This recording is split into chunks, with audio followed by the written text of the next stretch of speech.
And now our fifth story out front. The number one thing being talked about today is not the Middle East, not the election. Oh, no, this is America. For a moment, there was more talk of peace from political adversaries than actual peace talks at the UN because they all agreed on something. And it was all because of this. The controversial call during last night's game between the Green Bay Packers and the Seattle Seahawks. Oh, there was the moment. What looked like an interception by the Packers was ruled a touchdown for the Seahawks, giving them the victory. President Obama tweeted, "NFL fans on both sides of the aisle hope the refs' lockout is settled soon." And Wisconsin's Republican Governor Scott Walker tweeted, "After catching a few hours of sleep, the Packers game is still just as painful. Return the real refs." Hey, this is a guy who doesn't even like unions. But vice presidential candidate Paul Ryan, you just had to come in and nuke the kumbaya moment, didn't you? It is time to get the real refs. And you know what? It reminds me of President Obama and the economy.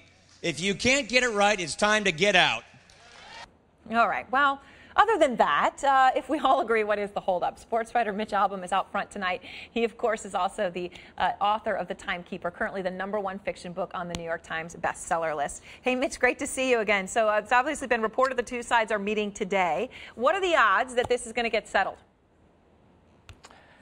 Not so great. They're actually still pretty far apart. You would wonder why a league that makes $9 billion in revenue was worried about maybe about $10 million apart on a package for the referees. But there's a bit of a power struggle going on, and those on the inside say even with all this controversy of these terrible plays, and it wasn't just that one, it was a whole weekend's worth of bad plays, this still may not be settled anytime immediately. All right, so let's go through some of the sticking points, just because I found it so ironic that, you had governors who don't like unions saying bring back the union refs, and I mean, there was a lot of irony in it. I know the league wants to do away with a pension plan, replace it with a 401k, which is a different structure.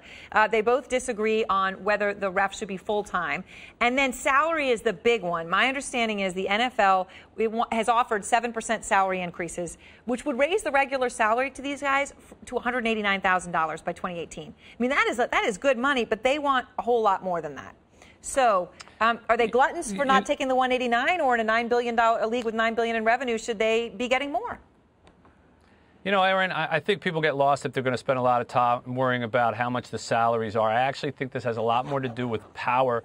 The NFL, one of the things you didn't mention there is that they want to add a number of referees into the pool so that if they don't like the performance of a particular referee on a particular Sunday, they can sort of demote him and replace him with somebody else in the pool. And this would take opportunities and money away from the referees. That's a huge irony, because here you have the whole nation up in arms on the fact that these guys aren't doing a good enough job because they're basically from small colleges and their replacements. And yet the NFL's point is, well, we want to keep fighting because we want to make sure there's excellence in refereeing. So they're allowing terribleness in refereeing while they're demanding excellence in refereeing. That's the irony of this. Yeah, and then the players also are ironic, because I understand they're out there screaming and yelling and complaining, and they're so upset about the situation. But the players' union isn't sitting out in sympathy with the refs. They're not standing behind them. At least it doesn't seem that way. That would be a first. They had enough trouble just getting on the field last year themselves.